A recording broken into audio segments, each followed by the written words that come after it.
So what we have here is tetraethyl lead, and what you could do is just look at it individually. So you have tetra means four, ethyl technically is ethane, but it's a little bit different, and I'll draw it out. So ethane is C2H6. Remember, it's 2N times plus 2, and then lead is just Pb. So it's somehow a combination of all three. You have four ethyls, and it's going to bond to lead. So here is ethane, which is C2, and then you have a bunch of H's around it, so that's why it's 6.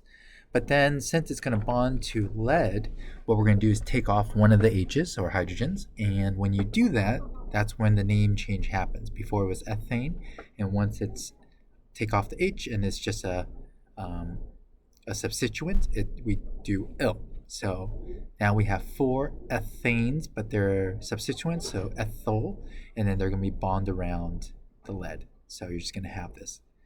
I'm going to draw it without the H just to make it less complicated, but just know that each carbon needs four things around it. But I'm just not going to draw it in for the sake of making it cleaner.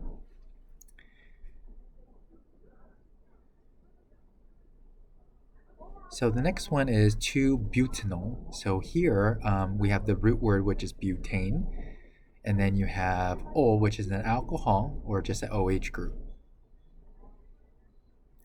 Now first you want to draw out butane, so remember butane is the fourth one. So that's methyl, ethyl, and then that's propyl or propane, and then finally butane. Normally it has this many hydrogens, so it's 4, so 4 times 2 plus 2 gives me 10. But one of these H's is going to be replaced with an alcohol, so that's where the 2 comes from. The 2 is the second carbon. So I'm going to label my carbons 1, 2, 3, 4, and it's going to be on the second carbon, so I'm going to get rid of the H on that second carbon and replace it with an OH.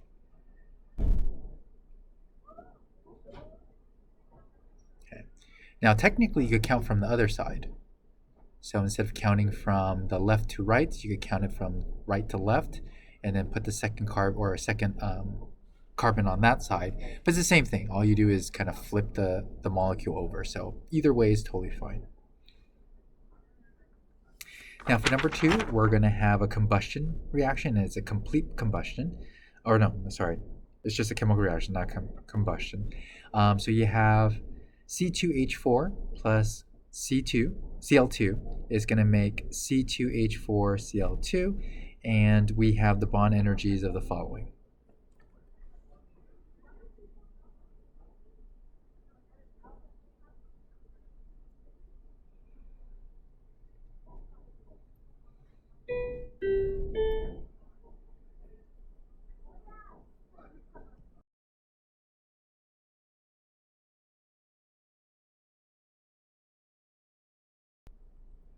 So yeah, let me double check on the bond energies. I think it's all correct. So for these, it's easier to start drawing the Lewis structure. For the first one, I'm going to draw ethane. So ethane looks like that, but instead of 6, I'm only going to have 4 hydrogens. So it's going to be a little bit different. So I'm going to put down 2 on each carbon, and then I have a leftover lone single electron. So instead of just hanging out by itself, it's going to form a bond. So instead of a single bond between the 2 carbons, it's going to be a double bond. So this is ethane. So it's going to be C double bonds, and then you have H4. Cl2 is just 7 valence electrons, so it's going to make a single bond with itself. And then here you have almost the same thing as before. You have C2H4, so I'm going to draw that first. H, and somewhere I'm going to have chlorine on both sides. So that's kind of what we're going to form, and we're going to look at the bond energies for each one.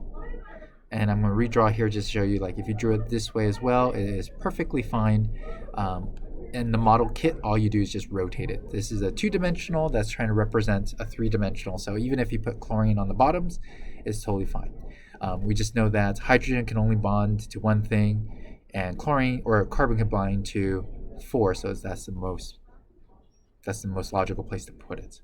Now we're going to look at bond energies for each one now, and we're going to break the chlorine-chlorine bond, and then we're going to break one of the carbon-carbon bonds. So instead of a double bond, it's going to be now a single bond. So we're going to do that. So carbon-carbon double bond is 614, and it's positive because we are breaking or inputting energy. So that's an endothermic reaction. And we're also going to break the Cl-Cl bond, and that's also positive. Now I'm going to write down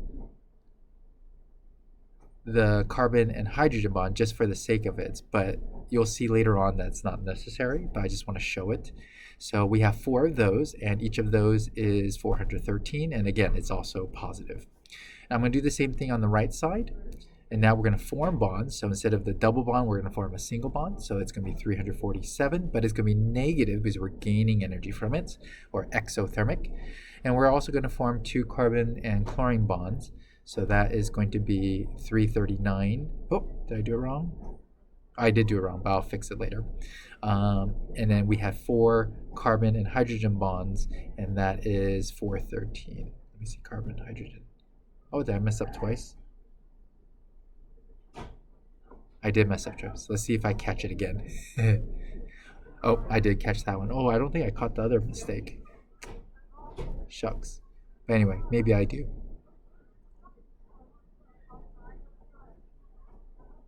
So what I'm trying to say here is that since it's both on both sides, we totally don't have to worry about it.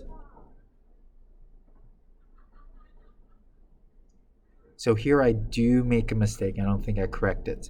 That should be not 243. It should be 339. So instead of a total of, oh, I think I just looked at my answer sheet. But so yeah, that's not supposed to be 243. It should be 339. But the delta H on the very bottom is correct, 1025. So it's a good reminder, since I'm doing a voiceover over a video, always show your work. Something as silly as that, I'll just take off a half a point. But if you don't show your work, then I'm going to have to take off much more. All right, now we're going to go on the very bottom, and we're going to have N2 plus 3Cl2 is going to yield NCl3. And then we have a delta H for this, which is positive 458. In this case, I'm going to ask for one of the bond energies. In this case, it's nitrogen with chlorine. So we're going to work that out. I'm going to write down all the energies first, or actually I'm going to do the Lewis structure first. So nitrogen has 5 valence electrons. So that means 3 of those lone electrons are going to pair up to make a triple bond. Chlorine has 7, so it only has 1 single electron by itself, so it's going to make a single bond. And then when it comes together, you can see that nitrogen is going to bond to 3 chlorine, so it's going to look like that. We're going to try to look for the bond energy of NCl, so I'm going to list all the bond energies that's given. So ClCl is 239. N is 160.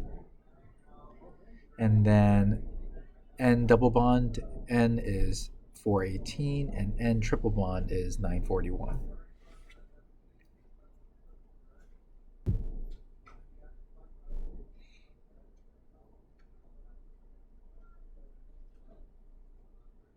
And we're looking for that one. All right, so what we're going to do is going to set it up normal. I do know the triple bond one, so we have one of those. And I'm balancing my equation. So it will be 1 times positive 941. And then we have 3 chlorine-chlorine bonds. So that's going to be positive 239 times 3. And then you're going to add those together, and you'll get 1658 positive. We don't know what that one is, but we have 3 of them. Okay, so I'm going to name it X, 3X. But I forgot to balance the equation, so I'm going to fix it a little bit later. You'll see it. So 1658 plus 3X is equal to the very top, which it says 458.